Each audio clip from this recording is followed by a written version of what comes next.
everyone and welcome back to my channel. Hope you're all well.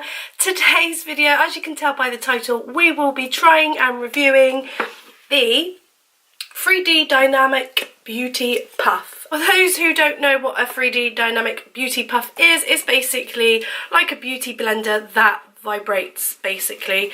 So I got this off of Amazon for £7.66. I will link below if you want to go grab one. The information I found whilst researching this product is what's worse than your face looking like a cake? Don't you just hate it when you see these makeup experts apply makeup and it seems so effortless for them to achieve an almost perfect finish? Now you have an advantage with the 3D Vibrating Beauty Puff. So it says, perfect makeup, 3D Dynamic Electric Power Puff offers 200 micro vibrations per second. You can apply, have even, thin, bright makeup. Foundation tool, compatible with your favourite makeup base and higher absorption rate of cosmetic ingredients. Works with liquid BB creams, foundations or pressed foundations. Facial massager, so high micro vibration maximises adhesion and cover pores and fine wrinkles. Provide gentle face for massage. It's safe for anyone with sensitive and fragile skin. It's portable size, so the puff can be disassembled, cleaned and replaced. Battery operated design, stylish, compact, can be easily carried and put in your makeup carry bag. So save time. Micro vibrations powder puffs are more efficient and quicker than traditional manual puff on makeup. So let's get primed. I might use it with primer and foundation and then we'll give it a big review at the end. So if you'd like to see how the 3D Dynamic Beauty Puff works, then please keep watching. So it came in a box like this. This was off Amazon. I do think you can get a more expensive one, so this was kind of like the cheap replica of one. And it comes like this. It comes with an instruction manual, but it's all in Chinese or Japanese, so I kind of had to guess what to do.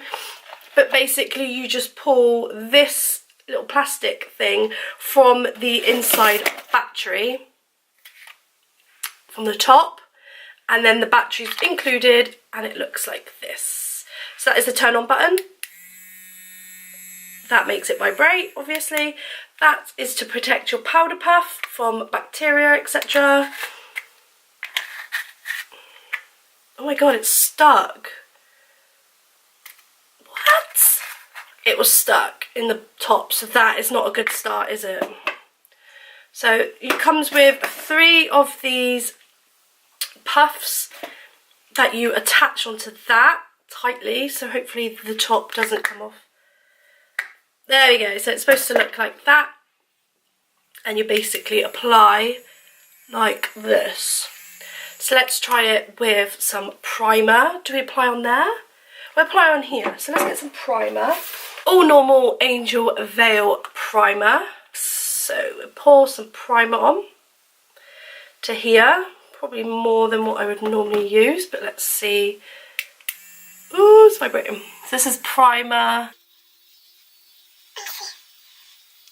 So I would normally just rub this in with my fingers, but it actually feels nice blending it in.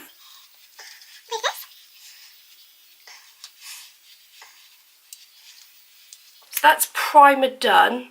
You can definitely feel some product obviously absorbed in there, but it would do anyway. It doesn't feel too bad. It doesn't feel as much primer on my face than it would if I applied with my fingers, so we'll just go with that. So let's go ahead and try it with this tint. So Feel Younger Lush Skin Tint. This is just to give yourself some glow. So we'll apply it on there.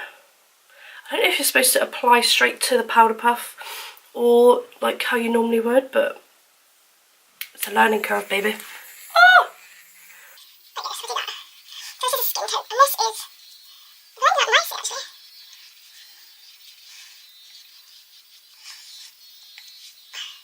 Again, I would apply this normally with my fingers. Like with a primer. Definitely added the highlight to my face. as we can see. It's blended out well, there's no patchiness at all.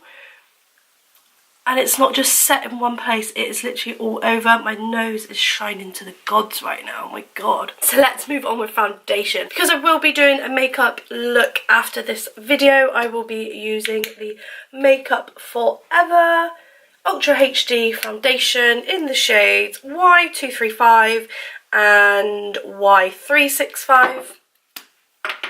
So let's get our puff to them. Normally I would mix this on my hand, so this is going to be strange. Maybe I'll just mix it on here.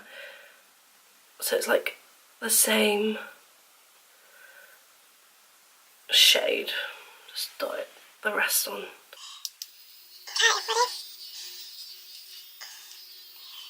So this I would normally use a beauty blender. Oh my god, it's like really wet. Like, normally I think the beauty blender would absorb all this product, so I wouldn't normally have all this product on my face, so I think that's why it feels wet.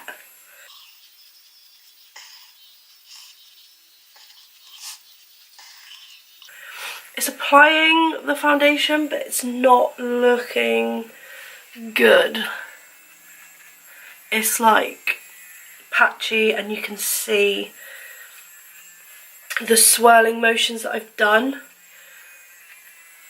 That is not cute. That is so patchy. That is not good. Oh my god, what a fail. It's like not covered anything that I wanted it to cover. It's soaked mega into the puff, as you can tell by the colour. So that's what it would be normally, and look how much it's soaked in. Whoa. Yeah, my foundation looks shocking. It's not like I've got anything on. Look.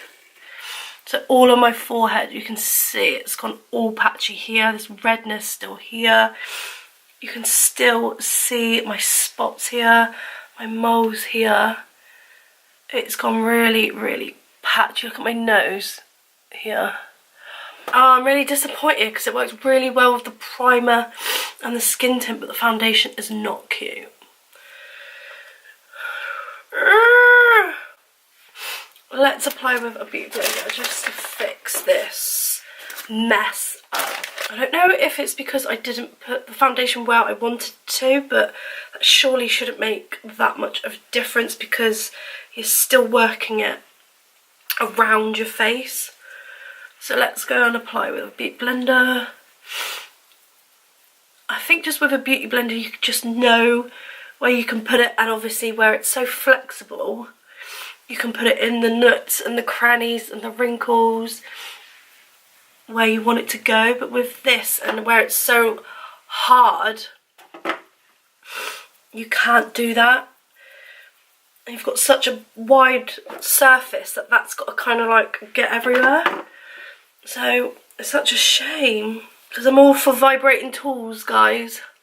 So I fixed my foundation with my original normal beauty blender as I would any other day, and you can just tell the difference straight away.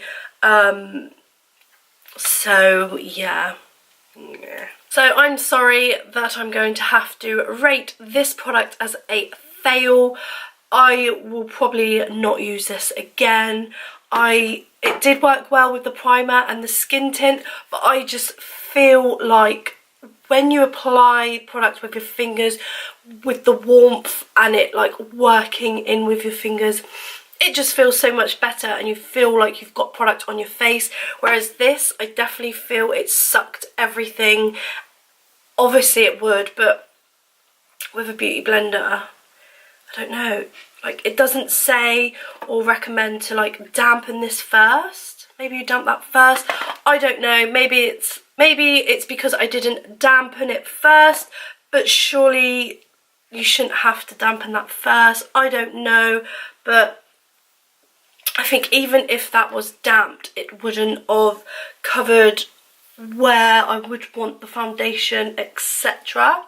So I definitely will say this is a fail and I would not use it again. But it was definitely fun testing out. All the details will be linked below if you want to try it out for yourself. It's only like less than £8, so it is fun to just try it out at least. So I hope you've enjoyed this fun video. Give it a big thumbs up if you've enjoyed it. Comment below if you've tried this out for yourself and what you thought. Don't forget to subscribe to the channel before you leave, and I will see you next time. Bye.